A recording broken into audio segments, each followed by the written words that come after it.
Hi guys, my name is doctor Yasir Sohail. उम्मीद है कि आप सब ठीक होंगे। तो हम आज बात करेंगे हाइपरटेंशन की, द साइलेंट किलर। ग्लोबली देखा गया है अराउंड 7.8 मिलियन डेथ्स हर साल हाइपरटेंशन की वजह से होती हैं, जो कि total 12 to 14% total death overall है। हाइपरटेंशन एक ऐसी मेडिकल कंडीशन है जब पेशेंट का ब्लड प्रेशर नॉर्मल रेंज से ज़्यादा हो जाए। यूरोपियन सोसाइटी ऑफ कार्डियोलॉजी ने हाइपरटेंशन को डिफरेंट स्टेज में डिवाइड किया गया है। So normal blood pressure is systolic 120 and diastolic is 80. So when the blood pressure is in the range of 120 to 129, systolic and diastolic is less than 80. So it is elevated blood pressure. So when the systolic blood pressure is in the range of 130 to 139 and diastolic blood pressure is in the range of 80 to 89, it is called as stage 1 hypertension. So when the systolic blood pressure is more than 140 and diastolic is more than 90 millimeter of mercury, it is called as stage 2 hypertension.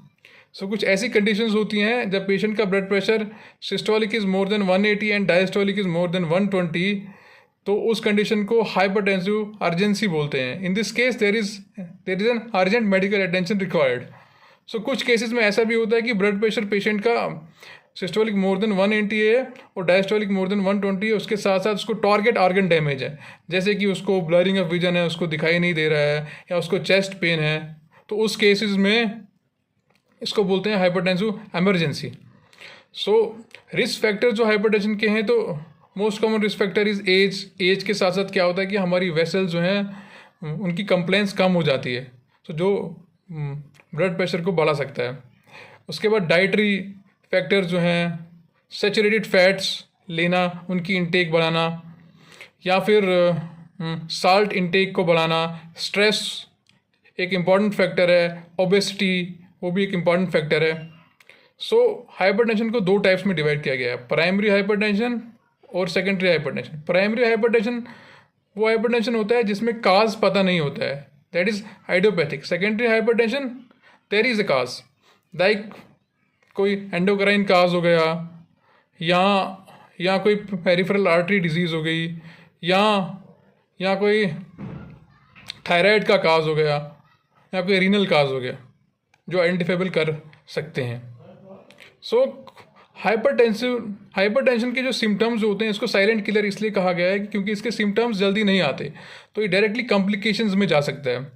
जो complication hypertension की वजह से हो सकती हैं, like hypertensive nephropathy, hypertensive retinopathy, heart failure हो सकता है, या स्ट्रोक, हेमोरेजिक में भी इस्चेमिक, या फिर रीनल फेलियर भी हो सकता है हाइपरटेंशन की वजह से। मैनेजमेंट में यह है कि सबसे इम्पॉर्टेंट मैनेजमेंट हाइपरटेंशन का होता है लाइफस्टाइल मॉडिफिकेशन, जिसमें हम डैश डाइट फॉलो करते हैं, dietary approach to stop hypertension, जिसमें हमने वो चीज़ें ज़्यादा लेनी है like grains, pulses, vegetables, fruits, जिसमें सैचुरेटेड फैट ना हो। दूसरा ये है कि हमने साल्ट इंटेक को कम करना है, हर दिन लेस देन 5 ग्राम साल्ट इंटेक लेना है हमने। उसके साथ में हमने एक्सरसाइज करनी है, मॉर्निंग इवनिंग एक्सरसाइज ज़रूरी है, मेडिटेशन करनी है। तो ये जो चीज़ें हैं ये आपके लाइफस्टाइल मॉडिफिकेशन में आती हैं। ड्रग्स की बात की जाए तो drugs depend upon the patients age, compliance, तो उसके हिसाब से ड्रग्स दिए जाते हैं। The anti hypertensive drugs are AC inhibitors, beta blocker, calcium channel blockers, ARBs, ACBs, ACs। ये ड्रग जो है हाइपरटेंशन में दिए जाते हैं। जिस भी पेशेंट को ये लगे कि उसका ब्लड प्रेशर ज़्यादा होता है, तो जल्दी उसको इमीडिएटली उसको हॉस्पिटल जाना चाहिए। और ब्लड प्रेशर की मॉनिटरिंग बहुत ज़रूरी होती है। हमारी सोसाइटी में देखा गया है कि ब्लड प्रेशर की मॉनिटरिंग नहीं करते हैं हम खास, तो हमेशा सुबह शाम जो है ब्लड प्रेशर को मॉनिटर ज़रूर करना है। जैसे ही ब्लड प्रेशर ज़्यादा हो जाए तो आपने इमीडिएटली हॉस्पिटल जाना है और अपना ब्लड प्रेशर देखना है, तो डॉक्टर को कंसल्ट करना है। Thank you. अगर आपको मेरी वीडियोस अच्छी लगी तो please like, share and subscribe कीजिए।